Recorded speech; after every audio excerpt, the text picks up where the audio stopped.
Audio clip number 23، اس میں آپ انشاءاللہ عز و جل سورہ بقرہ کی آیت نمبر 64 سے لے کر 66 تک کی تلاوت، ترجمہ اور تفسیر صراط الجنان سنیں گے۔ بسم اللہ الرحمن الرحیم۔ ترجمہ: اللہ کے نام سے شروع جو نہایت مہربان رحمت والا ہے۔ ثم تولیتم من بعد ذلك فلولا فضل اللہ علیکم ورحمته لکنتم من الخاسرین۔ ترجمہ: اس کے بعد پھر تم نے روح گردانی اختیار کی تو اگر تم پر اللہ کا فضل اور اس کی رحمت نہ ہوتی تو تم نقصان اٹھانے والوں میں سے ہو جاتے۔ فضل اللہ، اللہ کا فضل، تفسیر صراط الجنان میں ہے۔ یہاں فضل و رحمت سے یا تو توبہ کی توفیق مراد ہے کہ انہیں توبہ کی توفیق مل گئی، اور یا عذاب کو مؤخر کرنا مراد ہے، یعنی بنی اسرائیل پر عذاب نازل نہ ہوا بلکہ انہیں مزید مہلت دی گئی۔ ایک قول یہ ہے کہ فضل الہی اور رحمت حق سے حضور سرور عالم صلی اللہ تعالی علیہ وسلم کی ذات پاک مراد ہے، اور معنی یہ ہے کہ اگر تمہیں خاتم المرسلین صلی اللہ تعالی علیہ وسلم کے وجود کی دولت نہ ملتی اور آپ صلی اللہ تعالی علیہ وسلم کی ہدایت نصیب نہ ہوتی تو تمہارا انجام ہلاک و خسران ہوتا۔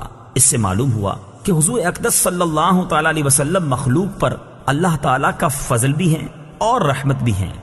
وَلَقَدْ عَلِمْتُمُ الَّذِينَ اعْتَدَوْا مِنْكُمْ فِي السَّبْتِ فَقُلْنَا لَهُمْ كُونُوا قِرَدَةً خَاسِئِينَ۔ ترجمہ: اور یقیناً تمہیں معلوم ہیں وہ لوگ جنہوں نے تم میں سے ہفتے کے دن میں سرکشی کی تو ہم نے ان سے کہا کہ دھتکارے ہوئے بندر بن جاؤ۔ الَّذِينَ اعْتَدَوْا، جنہوں نے سرکشی کی۔ تفسیر صراط الجنان میں ہے، شہر ایلا میں بنی اسرائیل آباد تھے، انہیں حکم تھا کہ ہفتے کا دن عبادت کے لیے خاص کر دیں اور اس روز شکار نہ کریں اور دنیاوی مشاغل ترک کر دیں۔ ان کے ایک گروہ نے یہ چال چلی کہ وہ جمعہ کے دن شام کے وقت دریا کے کنارے کنارے بہت سے گڑھے کھودتے اور ہفتے کے دن ان گڑھوں تک نالیاں بناتے جن کے ذریعے پانی کے ساتھ آ کر مچھلیاں گڑھوں میں قید ہو جاتی، اور اتوار کے دن انہیں نکالتے اور کہتے کہ ہم مچھلی کو پانی سے ہفتے کے دن تو نہیں نکالتے۔ یہ کہہ کر وہ اپنے دل کو تسلی دے لیتے۔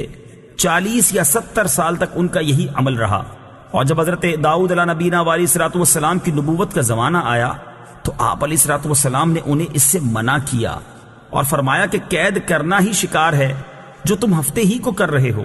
جب وہ باز نہ آئے تو آپ علیہ الصلوۃ والسلام نے ان پر لعنت فرمائی اور اللہ تعالیٰ نے انہیں بندروں کی شکل میں مسخ کر دیا۔ بعض مفسرین نے فرمایا کہ نوجوان بندروں کی شکل میں اور بوڑھے خنزیروں کی شکل میں مسخ ہو گئے۔